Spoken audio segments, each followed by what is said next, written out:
आज असम की 126, केरलम की 140 और पुडुचेरी की 30 सीटों पर चुनाव हुआ, यानी वोटिंग हुई है। इन तीनों राज्यों में एक ही चरण में विधानसभा चुनाव के लिए वोटिंग हुई और आज वोटिंग का रिकॉर्ड टूट गया। केरलम में पिछले 39 वर्षों में और असम में लगभग 50 वर्षों में पहली बार इतनी ज्यादा वोटिंग हुई है। आज शाम 7:30 बजे तक असम में लगभग 85%, केरलम में 78% और पुडुचेरी में लगभग 90% वोटिंग हुई है। आप देखिए, इससे पहले 2021 के विधानसभा चुनाव में असम में 82%, केरलम में 74% और पुडुचेरी में 83% वोटिंग हुई थी। असम में अभी बीजेपी की सरकार है, पुडुचेरी में एनडीए की और केरलम में सीपीएम की सरकार है। असम के चुनाव में बीजेपी और कांग्रेस के बीच सीधा मुकाबला है, जबकि केरलम में लेफ्ट पार्टियों के गठबंधन लेफ्ट डेमोक्रेटिक फ्रंट यानी एलडीएफ और कांग्रेस के गठबंधन यानी यूनाइटेड डेमोक्रेटिक फ्रंट यूडीएफ और बीजेपी गठबंधन यानी एनडीए के बीच एक त्रिकोणीय मुकाबला है। असम में वर्ष 2021 के 126 सीटों वाले विधानसभा चुनाव में एनडीए ने 75 सीटें जीती थी, जिसमें बीजेपी ने अकेले 60 सीटें जीती और एनडीए को लगभग 45% वोट मिले थे, जबकि कांग्रेस गठबंधन ने 50 सीटें जीती और उसे 43% वोट शेयर मिला। केरलम में 2021 में पिनाराई विजयन की लेफ्ट पार्टियों के गठबंधन एलडीएफ ने 140 में से 99 सीटें जीती थी और कांग्रेस के यूडीएफ गठबंधन ने 41 सीटें जीती थी, जबकि एनडीए को एक भी सीट नहीं मिली थी। लेकिन बड़ी बात यह है कि 2021 के केरलम चुनाव में बीजेपी को अकेले 11% वोट मिला था, जो बहुत बड़ी बात है। सीट तो एक भी नहीं मिली थी, लेकिन 11% वोट था। दो और राज्य तमिलनाडु और पश्चिम बंगाल में अभी वोटिंग होनी बाकी है। तमिलनाडु में एक ही चरण में 23 अप्रैल को वोटिंग होगी और पश्चिम बंगाल में 2 चरणों में 23 और 29 अप्रैल को वोटिंग होगी और इन सभी चुनावों के नतीजे 4 मई को आए। अब आपको असम और केरलम में आज की वोटिंग की कुछ तस्वीरें दिखाते हैं।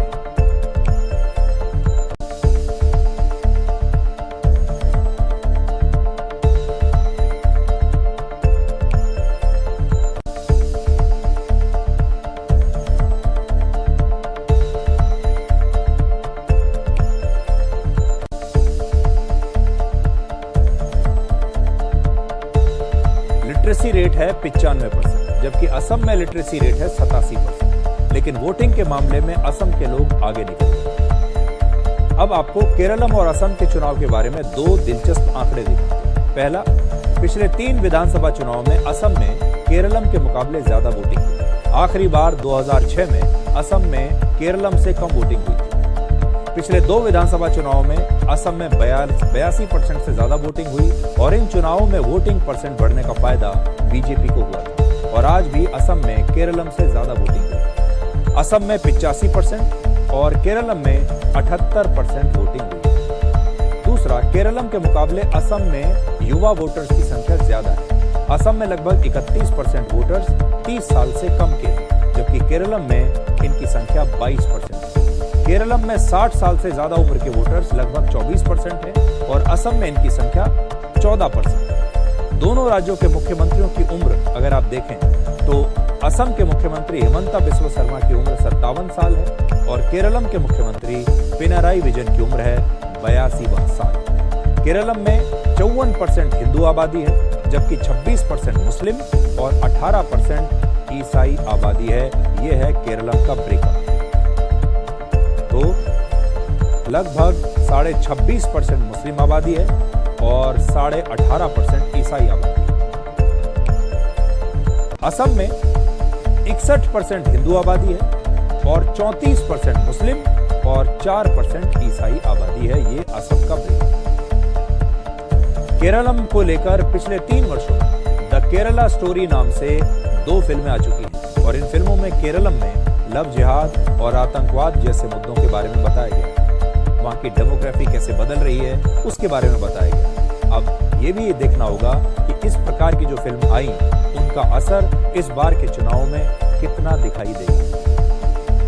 बीजेपी के लिए पश्चिम बंगाल, केरलम और तमिलनाडु को जीतना एक बहुत बड़ी राजनीतिक परीक्षा है, या ये कह लीजिए कि ये बीजेपी का बहुत पुराना सपना है जो कभी पूरा नहीं हुआ। असम में बीजेपी के लिए हैट्रिक लगाने की बहुत बड़ी चुनौती हो गई। असम में 2016 से बीजेपी की ही सरकार है। देश की सुरक्षा के लिहाज से असम बहुत महत्वपूर्ण राज्य है और बीजेपी के लिए इस राज्य में फिर से चुनाव जीतना जरूरी है। असम चुनाव में इस बार घुसपैठ, सीमा सुरक्षा और विकास एक बड़ा मुद्दा है। घुसपैठ तो बहुत ही बड़ा मुद्दा बीजेपी ने बनाया है। मशहूर गायक जुबिन गर्ग की मौत का मामला भी वहां पर एक बड़ा इमोशनल मुद्दा बना।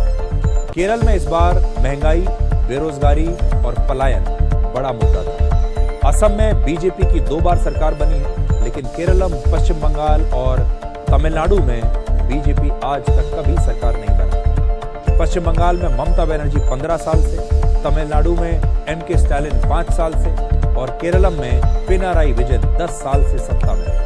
और पिनाराई विजयन केरलम के पहले ऐसे मुख्यमंत्री हैं जो 5 साल तक शासन करने के बाद फिर से चुनाव जीतकर लगातार दूसरी बार मुख्यमंत्री बने। आमतौर पर केरलम में हर 5 साल में सरकार बदलती है। ऐसे में इस बार केरलम के चुनाव नतीजों में कोई बड़ा उलटफेर आपको दिखाई दे सकता है।